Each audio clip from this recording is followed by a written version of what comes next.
Hello students, इस video में हम करने वाले हैं topic mass and weight from chapter gravitation. तो मास और वेट के डिफरेंसेस को साथ में हम करते जाएंगे इन दोनों को समझते हुए। तो सबसे पहली बात, अगर मैंने आपसे पूछा कि आपका मास कितना है तो क्या बोलेंगे आप? सपोज हम जो डे टू डे लैंग्वेज में बोलते हैं कि मेरा वेट 50 kg है, आपका, मेरा नहीं, मेरा ज़्यादा है। मैंने बोला कि मेरा वेट 50 kg है, तो इसका मतलब क्या हुआ? ये वेट नहीं है।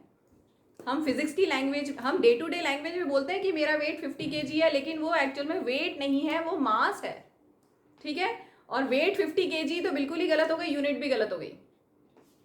ठीक है, अगर मैंने बोला कि मेरा वेट 50 kg है तो 50 kg नहीं, मेरा मास 50 kg है। ठीक है, तो मास क्या होता है? Mass is the quantity of matter contained in the object. Mass is quantity of matter, कितना मैटर है उस ऑब्जेक्ट में, दैट इज मास। डेफिनेशन क्या लिखेंगे? Amount of matter in a body is mass. जैसे हमने बोला 50 kg क्या है आपका? मास।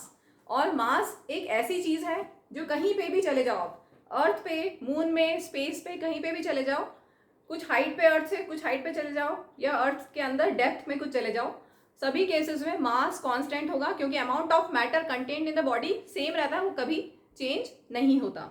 ठीक है, तो मास इज कांस्टेंट। और मास क्या होता है? Amount of matter contained in a object. So it remains constant at all places. ठीक है, and it is amount of matter in a body. अब मास एक और चीज से हम रिलेट कर सकते हैं, that is measure of inertia. Inertia आपने पढ़ा है, inertia is property of a body to resist a change.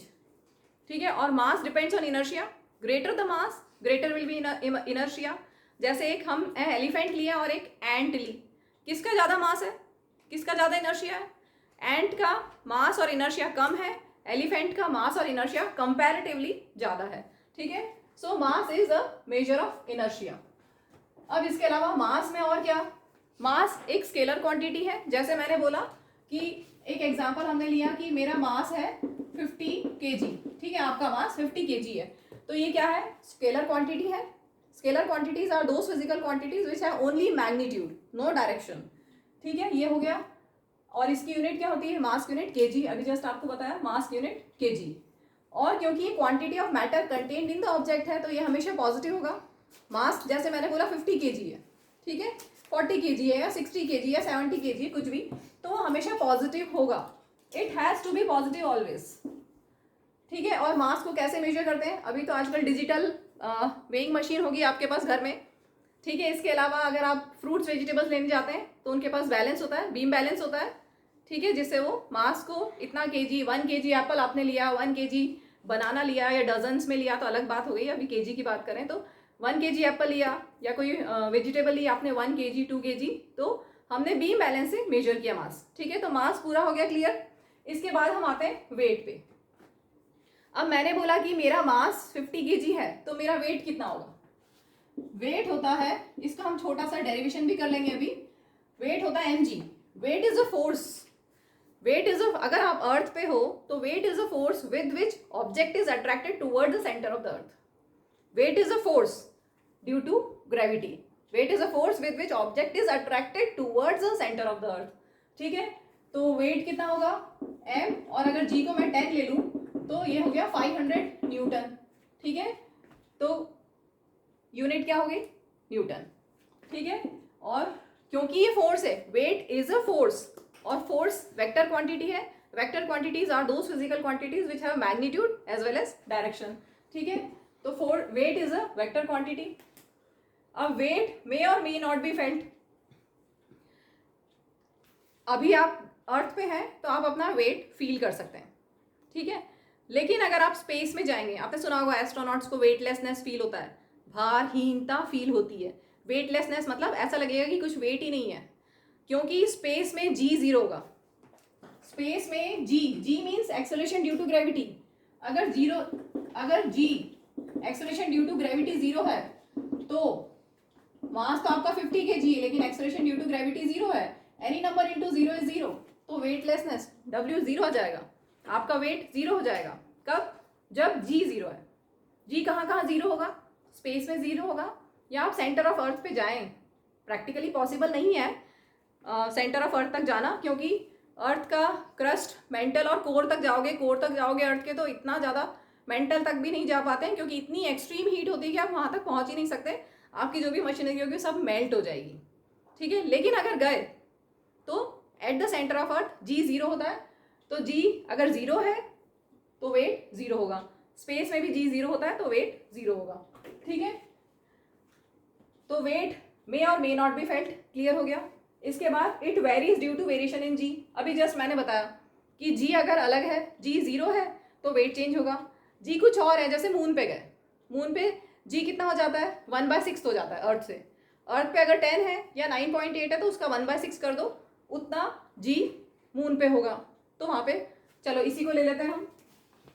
Moon पे अगर आप गए हो तो वहाँ पर एक्सेलरेशन ड्यू टू ग्रेविटी कितना होगा, जी डैश ले रही हूँ मैं।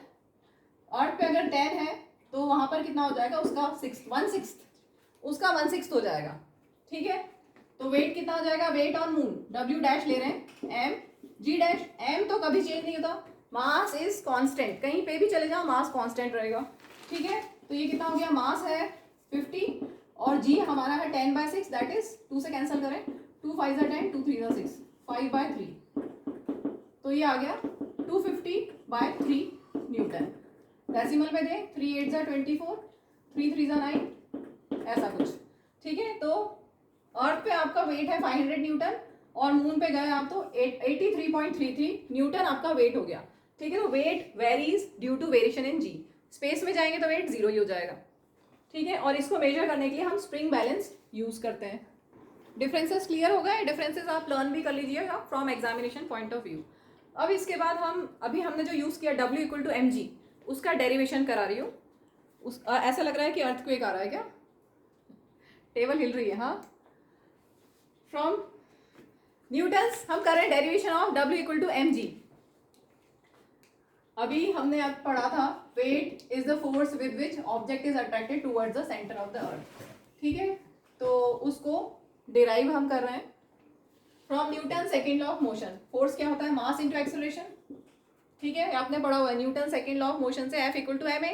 और एक्सेलरेशन यहाँ पर कौन सी होगी, acceleration produce by the force of attraction of अर्थ। अगर ऑब्जेक्ट को, ये अर्थ है सपोज, ठीक है, ऑब्जेक्ट अर्थ सरफेस पे है जिसका मास m है, तो उस ऑब्जेक्ट को अर्थ अपनी तरफ अट्रैक्ट कर रही है, तो acceleration produce by the force of attraction of earth, that is known as, कौन सी एक्सेलरेशन होती है, acceleration due to gravity, acceleration due to gravity, ठीक है। तो डाउनवर्ड फोर्स, ये जो डाउनवर्ड फोर्स लग रहा है इस ऑब्जेक्ट के ऊपर, जो डाउनवर्ड फोर्स लग रहा है, दैट इज क्या हो जाएगा, F = m। ए की जगह क्या हो जाएगा, एक्सेलरेशन की जगह हो जाएगा एक्सेलरेशन ड्यू टू ग्रेविटी, तो ए की जगह हम g लिख देंगे, ठीक है। अब हमने डेफिनेशन पढ़ी है कि वेट क्या होता है, force with which object is attracted towards the centre of the अर्थ।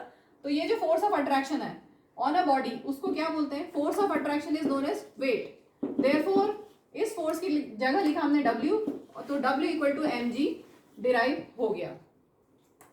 इसको ब्रीफ में बता देती हूँ, जो डेरिवेशन है, सबसे पहले हमने Newton first second law of motion लगाया F = ma। Newton second law of motion से F = ma, और वो जो एक्सेलरेशन होगा वो क्या होगा, एक्सेलरेशन ड्यू टू ग्रेविटी। ये जो A है वो क्या है, एक्सेलरेशन ड्यू टू ग्रेविटी, ठीक है। अब हमने ये पढ़ा है कि जो फोर्स होता है, फोर्स ऑफ अट्रैक्शन, वो क्या होता है, फोर्स ड्यू टू ग्रेविटी क्या होता है, वेट होता है। तो W = mg। बाकी सब स्टेटमेंट्स हैं लर्न करने के, ओके।